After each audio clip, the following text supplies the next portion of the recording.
Hello friends, আজকে আমরা ঘুরতে যাচ্ছি 58 গেটের রাজমেলায়। আর সারাদিনটা তো ঘরে বসেছিলাম, রাতটা যাই হোক 1 জানুয়ারিতে ঘরে তো বসে থাকা যায় না, তাই দাদারা আনতে এলো। একটু ঘুরতে যাব। সকালটা তো ঘরেই বসে কাটিয়ে দিলাম, রাতটা তো আর ঘরে বসে কাটালে 1 জানুয়ারিটা একটু মজা হবে না, তাই বেরিয়ে পড়লাম। আর যা ঠান্ডা পড়েছে, কারবারিতে দাদারা দাঁড়িয়ে আছে, আমি অভিজিৎদা আর সুতপা 3 জনে মিলে আপাতত যাচ্ছি। কারবারে গিয়ে আর দুটো দাদা বৌদি দাঁড়িয়ে আছে, তাদের সাথে মিট করে নেবো। এটা হচ্ছে আমাদের খারবেরিয়ার মোড়।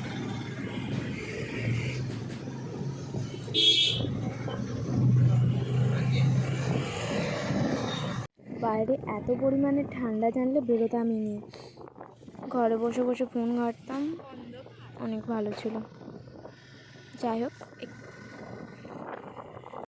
এই যে আমাদের পুচকে বনিটা, অন্ধকারে ঠিক বোঝা যাচ্ছে না। 58 গেটে গাড়িটা পার্কিং করে আমরা হেঁটে হেঁটে যাচ্ছি, কারণ এত পরিমাণে ভিড়, কোথায় গাড়ি রাখবো সেটাই। আগে একটা জায়গা ছিল, কিন্তু সেই জায়গাটা থেকে অনেকটা বেরিয়ে এসেছি। ফাইনালি আমরা চলে এসেছি। এটা আমার বিয়েতে দেবো এই পানের ব্যবস্থা। এই জামাটা বান্ধবীর সাথে দেখা হয়ে গেল, এর থেকে চিনবেই তোমরা, অর্পিতা। পারমিতার সাথেও দেখা হওয়ার কথা ছিল, কিন্তু সে অনেক আগেই চলে এসে আবার চলেও গেছে। আমি তখন অবশ্য ঘরে ছিলাম।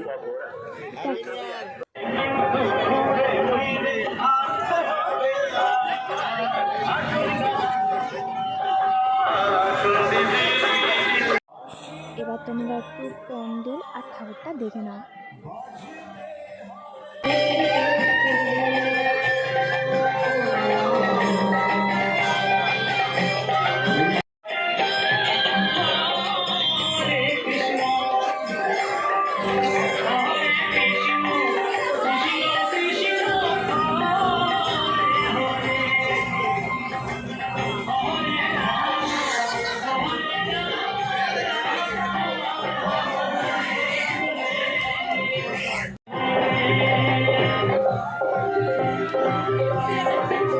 আপাতত মেলা থেকে বেরো, তারপরে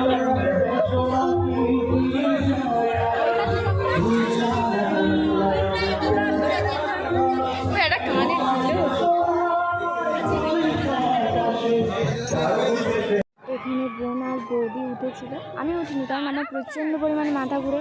এখানে উঠলে আমি পড়ে যাবো, এটুখানি তো আমি নিশ্চিত। ওই জন্য আমি আর দাদা উঠিনি, ওরা উঠেছিল। ভিডিও করতে বলেছিল, তাই আমি ভিডিও করে নিলাম, তাই আমি ব্লগে একটু দেখিয়ে দিলাম। ফুচকা খেয়ে মায়েদের জন্য বাদাম নিয়ে ঘর যাচ্ছি, কারণ অনেকটা পরিমাণে রাত হয়ে গেছে, এবার ঘর যেতে হবে, নাহলে বাবা প্রচণ্ড মার পরিমাণে বকবে। রাস্তার ভিড়টাও অনেক কমে গেছে, কারণ তখন যা ছিল। আর ভাই কি ঠান্ডা বলবো, মানে 10টার সময় যা পরিমাণে ঠান্ডা, একটা ব্ল্যাঙ্কেট নিয়ে গেলে মনে হয় ভালো হতো।